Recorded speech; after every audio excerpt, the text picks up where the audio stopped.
Hello friends, स्वागत है आपका एक बार फिर से अपने यूट्यूब चैनल नॉलेज में। विशेष गहन पुनरीक्षण कार्यक्रम 2025 जल्दी शुरू होने वाला है। ये आपके यहाँ राजस्थान में 4 जुलाई या 5 जुलाई के बाद स्टार्ट हो जाएगा। तो आपको यहाँ पे जो भी बीएलओ आपके घर पे आएंगे, वोटर आईडी की लिस्ट का सत्यापन करने, आपके परिवार में जो जो लोग हैं, ऐसे लोग जिनका नाम चुनाव आयोग द्वारा जारी सूची 24 जून 2025 में जिनका नाम है, गणना प्रपत्र उन्हीं को दिए जाएंगे और उन्हीं से भरवाए जाएंगे। ये ध्यान रखने वाली बात है। विशेष गहन पुनरीक्षण कार्यक्रम में गणना प्रपत्र के अंदर मतदाता की सभी सूचनाओं का इंद्राज किया जाएगा।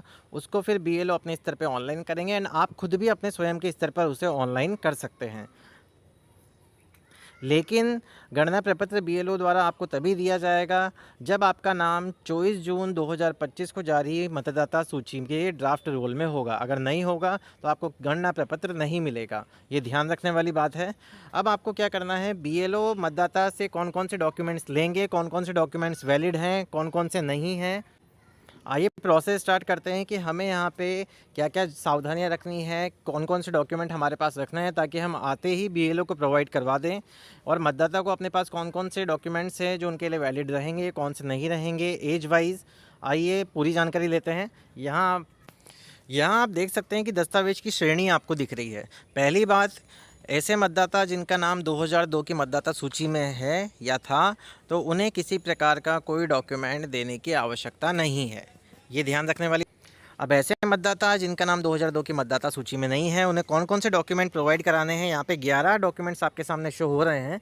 पहला जो डॉक्यूमेंट है आप देख सकते हैं, किसी केंद्रीय सरकार पीएसयू के निर्मित कर्मचारी या पेंशन भोगी द्वारा जारी कोई प्रमाण पत्र या पेंशन संदाय आदेश। जो भी गवर्नमेंट एम्प्लॉई है उनके लिए पीपीओ चल जाएगा, या गवर्नमेंट या सेंट्रल गवर्नमेंट द्वारा कोई भी आईडी जारी की जाती है तो वो भी यहाँ पे गणना प्रपत्र में पहचान पत्र के रूप में आप अटैच कर सकते हैं।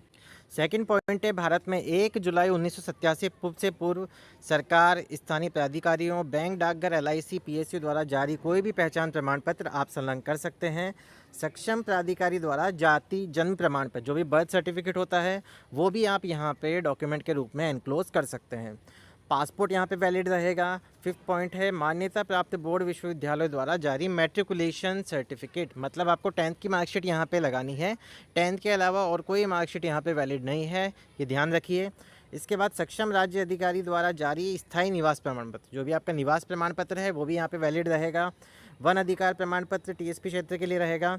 सक्षम प्राधिकारी द्वारा जारी किया गया एससी एसटी ओबीसी के लिए या कोई अन्य जाति के लिए जाति प्रमाण पत्र, कास्ट सर्टिफिकेट आप बीएलओ को गणना प्रपत्र के साथ एनक्लोज कर सकते हैं, या खुद अगर गणना प्रपत्र ऑनलाइन करते हैं तो आप उसके साथ ये डॉक्यूमेंट लगा सकते हैं।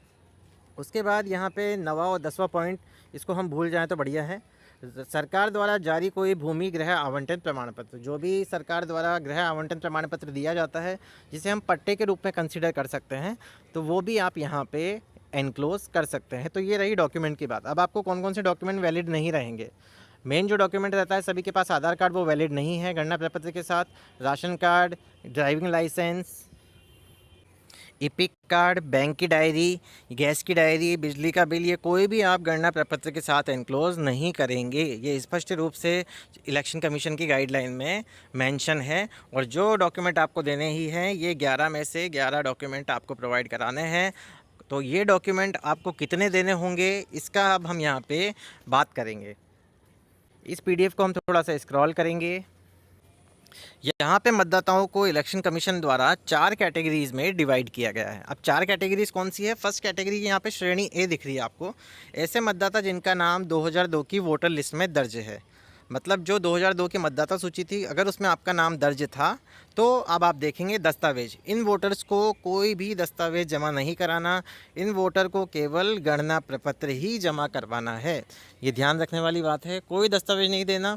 गणना प्रपत्र में जो फॉर्मेलिटीज़ आएगी वो आपको प्रोवाइड करनी है। अब आती है यहाँ पे श्रेणी बी। बी में क्या है, जिनका नाम वोटर लिस्ट 2002 की में दर्ज नहीं है। तो आपको यहाँ पे ऐसे मतदाता जिनका जन्म 1987 से पूर्व हुआ है, लेकिन 1 जुलाई 1987, इससे पूर्व ऐसे मतदाता जिनका जन्म हुआ है, तो उनका नाम 2002 की वोटर लिस्ट में नहीं होगा, क्योंकि वो 18 साल पूरे नहीं कर रहे हैं। तो उन्हें कितने दस्तावेज़ देने हैं? ऐसे वोटर को गणना प्रपत्र के साथ केवल एक डॉक्यूमेंट देना है। उन 11 डॉक्यूमेंट्स में से केवल एक डॉक्यूमेंट प्रोवाइड कराना है। मैट्रिकुलेशन दे दीजिए, कास्ट सर्टिफिकेट दे दीजिए, या कोई अदर चीज़ दे दीजिए जो उसमें लिखी हुई है। केवल यहाँ स्वयं का एक दस्तावेज़ दिखा गया है। अब थर्ड श्रेणी है सी, जिनका नाम 2002 की वोटर लिस्ट में नहीं है। ये लाइन सभी जगह मिलेगी आपको, ए श्रेणी को छोड़ के। अब ऐसे मतदाता जिनका जन्म 1 जुलाई 1987 से 2 दिसंबर 2004 के बीच में हुआ है, तो ऐसे वोटर्स को जो भी गणना प्रपत्र रहेगा, जिसे हम इम्यूनरेशन फॉर्म कहते हैं इंग्लिश में, तो उन्हें 2 डॉक्यूमेंट्स देने हैं। एक तो स्वयं का दस्तावेज हो गया, एक माता या पिता दोनों में से किसी का भी एक दस्तावेज। इन केस या माता या पिता में से कोई नहीं है, तो जहां उनका वोटर आईडी में पहले नाम था, वो डॉक्यूमेंट आपको प्रोवाइड कराना होगा। उसकी प्रति आपको प्रोवाइड करानी होगी गणना प्रपत्र के साथ। अब हम बात करेंगे श्रेणी डी की। यहाँ पे हम देख सकते हैं जिनका नाम 2002 की वोटर लिस्ट में दर्ज नहीं है, होगा ही नहीं, क्योंकि ऐसे मतदाता जिनका जन्म 2 दिसंबर 2004 के बाद हुआ हो। तो ये ध्यान रखने वाली बात है, इन वोटर्स से सबसे ज़्यादा डॉक्यूमेंट्स लिए जाएंगे। तो यहाँ आप देख सकते हैं इन वोटर को गणना प्रपत्र के साथ 3 दस्तावेज जमा कराने हैं। अब आप यहाँ पे देखेंगे कि ऐसे मतदाता जिनका जन्म 2 दिसंबर 2004 के बाद हुआ, उनसे सबसे ज़्यादा डॉक्यूमेंट्स लिए जा रहे हैं, मतलब 3 डॉक्यूमेंट लिए जा रहे हैं। ऐसे वोटर्स को अब 3 डॉक्यूमेंट ही जमा कराने हैं। एक तो खुद का रहेगा, एक माता का रहेगा, एक पिता का रहेगा। मैंने बता दिया आपको, इनकेस अगर माता और पिता नहीं है या माता नहीं है, तो आपको जब भी इनका वोटर आईडी में कोई नाम था या पहले को कोई डॉक्यूमेंट था, वो प्रोवाइड करवाना ही होगा। अगर आप प्रोवाइड नहीं कराएंगे तो आपका नाम गलती से ड्राफ्ट रोल से छूट सकता है। तो ये ध्यान रखने वाली बात है कि BLO जब भी आपके पास आए, BLO आने ही वाले हैं, तो आप सभी मतदाताओं को ये डॉक्यूमेंट्स, कोई ना कोई डॉक्यूमेंट पहले से ही अपने रखना है, क्योंकि आपको यहाँ पे एज का क्राइटेरिया देख लेना है। इस PDF का आप यहाँ पे स्क्रीनशॉट ले सकते हैं, ताकि आपको पता चल जाएगा कि किस PDF के अंतर्गत आपको कौन सा क्राइटेरिया है मेरे जन्म का। तो उसके अकॉर्डिंग आपको पहले से ही अपने घर वालों के डॉक्यूमेंट साथ में रख लेने हैं। ये आवश्यक रूप से करना होगा, क्योंकि SIR अब लागू होने वाला है राजस्थान में। एक तरह से लागू हो ही चुका है, इसके लिए ट्रेनिंग्स दी जा रही है। तो सभी BLOs भी यहाँ पे देख लें। तो यहाँ सभी जो भी BLOs हैं, उन्हें भी इस तरह से डॉक्यूमेंट लेने हैं। तो ये पूरी प्रोसेस है कि हमें यहाँ पे हमारे जो डॉक्यूमेंट्स हैं, क्या क्या हमारे पास रखने हैं, क्या क्या BLO को देने हैं, ताकि आप पहले से इसकी तैयारी कर लें, ताकि आपको बाद में कोई दिक्कत नहीं आए। अगर आपको वीडियो पसंद आया हो तो प्लीज़ चैनल को सबसे पहले सब्सक्राइब करें, वीडियो को लाइक और शेयर करना ना भूलें। Thank you so much.